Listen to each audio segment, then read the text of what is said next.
The financial, if not critical, success of A King's Story had persuaded Wallis that she too should write her memoirs. The deciding factor was the cost of doing up the Paris house. Contracts were signed in November 1954 for $500,000, with McCall's magazine paying $250,000 for serial rights alone, and delivery promised for the following October. Now, in today's money, that's $5 million and $2.5 million. So, not a bad deal. The ghostwriter was none other than Charles Murphy, the poor guy who'd been slogging through with the Duke, trying to get him to pen his memoirs. Meanwhile, Wallis was running around with Jimmy. So Charles is well aware of what it's like to work with these folks, and you can only imagine that he must have done so with fear and trembling and trepidation. Well, he did decide to do it, but with several demands of his own. And the three demands that he had were: one, that her account of her divorce with Ernest Simpson would be straightforward; second, that the Duke's dealings with the Nazis would not be glossed over; and third, that she would not use the book as a rostrum for which to beat or ridicule the royal family. All very interesting demands, but it almost seems as though he knew he could get out of it by saying, you have to do this, this, and this, because all three of those things are things she would not have done.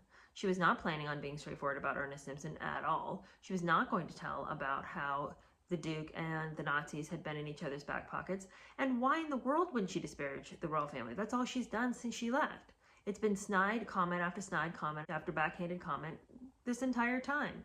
There was nobody who hated them more than her. So now that she's going to get a chance to tell her story, you think she's going to gloss over and not say all the things she wants to say out loud? As you can imagine, it was a colossal and miserable venture. By May 1955, 2/3 of the book was written, but relations with Murphy had broken down and he was fired. Murphy was later to write that she saw herself as the star of a perpetual light opera.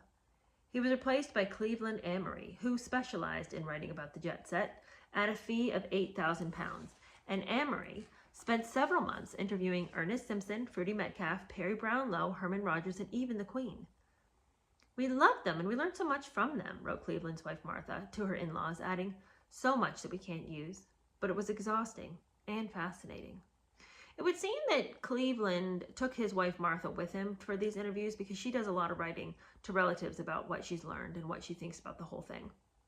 Many of the interviews were arranged by the Windsor's lawyer, now Sir George Allen. "He was wonderful to us in London, but we felt he didn't think much of either of them and had done his best to give us the true story through others," wrote Martha to her parents. So it seemed that the lawyer knew he couldn't speak against them, but he made sure that they got interviews with people who would and could. The relationship with Amory also soured, and he withdrew in September 1955, saying that he could not be associated with such a dishonest book in which she portrayed herself as Rebecca of Sunnybrook Farm. Oh, that's funny. Because it's so true. Who would buy that? Like, not one person that she's ever met has ever described her as one having a sunny, goody-goody disposition. He later claimed that everything she told him about Ernest and his first wife and the divorce was untrue. "It is all coolly amicable," wrote Martha Amory to her in-laws. "The casual way they can be dishonest makes you know that ice runs through their veins." Sir George Allen looked at Cleveland this morning as though he'd wished he had the guts to do what Cleveland was doing 20 years ago. Murphy was then rehired at the insistence of the publishers. So poor Murphy's got roped into it again. The book, titled "The Heart Has Its Reasons," the phrase comes from the French philosopher Pascal, eventually came out in February 1956, so several months after they were supposed to have it out. It differed in many respects from the Duke's version of events, and it sold less well, only 26,000 copies compared to his 120,000 in America. The reviews ranged from the gently mocking to bad. The Times review is so pithy, I just wonder, what did they think was going to happen if they told the truth about what they thought of it? The Times felt it could only say, "The Heart Has Its Reasons carries the memoirs of the Duchess of Windsor from her childhood in Baltimore to the present day." That's all they said about it. Well, yeah, I should hope that's what it's about. No one cares about the book. In fact, it was overshadowed by a review of a book on alpine flowers. In September, the couple agreed to an interview on CBS with Ed Murrow to help promote the book. "Do you two ever have occasion to discuss what might have been?" he asked them. They shifted awkwardly, looking at each other, and the Duke replied, "No.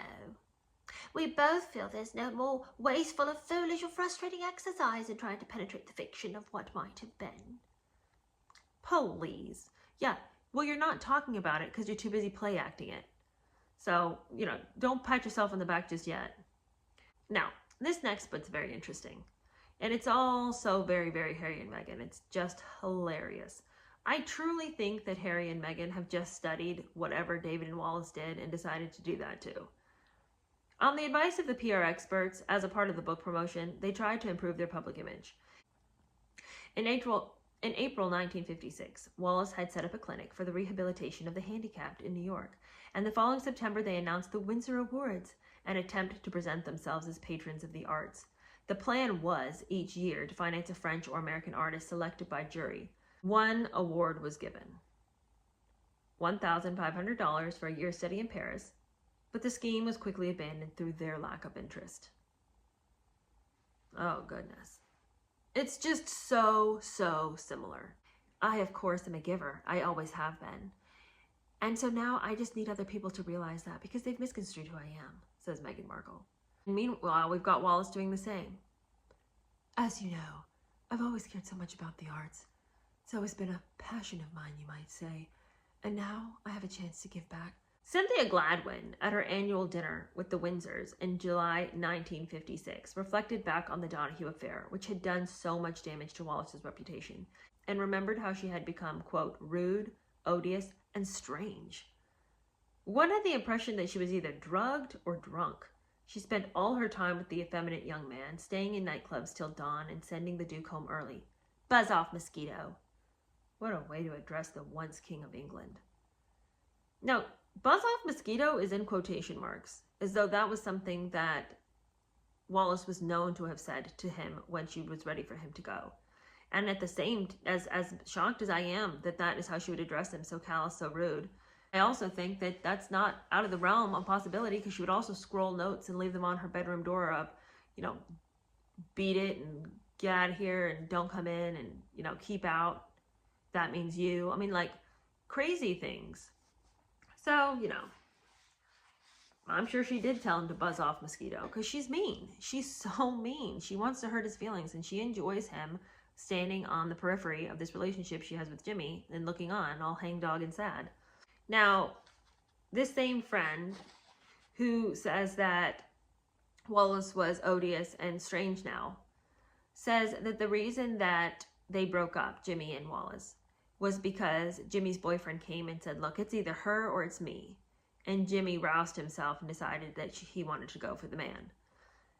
But both things could still be true. Both things could be where he was just really sick of her. She makes a comment about his bad breath and he kicks her really hard. And David gets up and finally has his say, get out of here. And then Jimmy leaves, but Jimmy was going to leave anyway because he was going to choose his boyfriend, so both things could totally be true. Anyway, the book goes on to say that Frank Giles, who had not seen the couple since 1940 and was now the Times correspondent in Paris, dined with them. And he, quote, found very little change in David, who was extremely youthful looking. He always was, I think, to the day of his death, almost like a boy more than a man. And when he was not making remarks about the Jews, could exert considerable charm in a way I believe he always could. She, on the other hand, whom I had admired so much 20 years earlier, had become, to my way of thinking, rather coarse and raucous. Her voice, instead of being a nice soft Baltimore voice, had a sort of twangy Yankee voice. Her opinions and her sort of cackling laughter was very unattractive. But, like I said earlier, consider the company she's kept for a while now. She's been, going out to nightclubs, staying up all night to the break of dawn with people who are constantly pushing the envelope, constantly trying to figure out the next shock value. Jimmy Donahue's the kind of guy who literally would pull his business out, put it on a plate, and tell the waiter to carve it. Like, that isn't somebody who's going to breed good taste in you.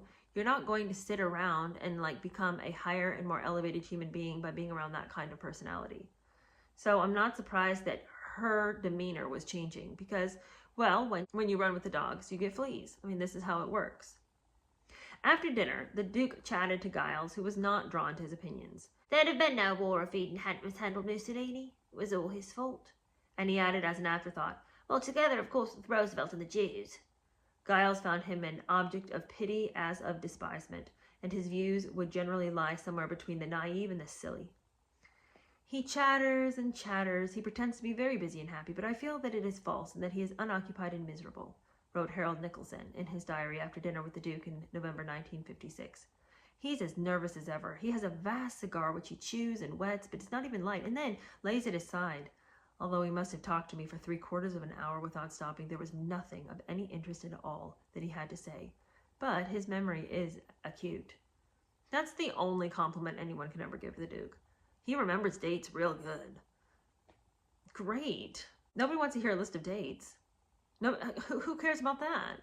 Okay, well, in December 1958, James Pope Hennessy stayed at the mill to interview the Duke for his Life of Queen Mary.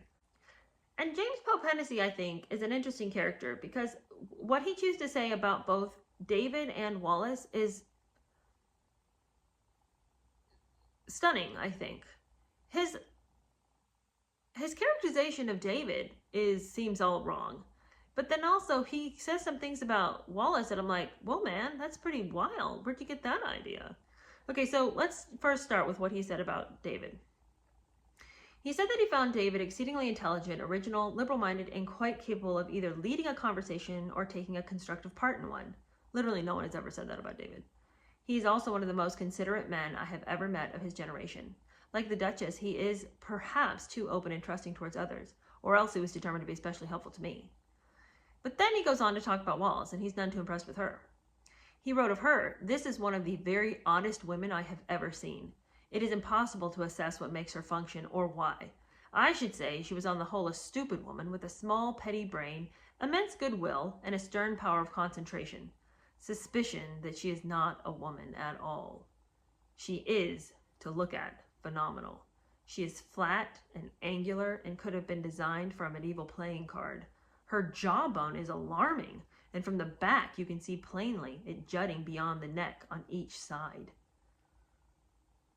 Colorful description of Wallace. And, I think you can criticize Wallace for a lot of things.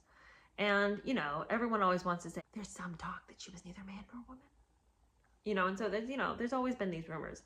On the one hand, it would make a lot of sense suddenly. But at the other hand, it's like, oh, well, how can you say this just because she's a large jaw? She doesn't eat anything.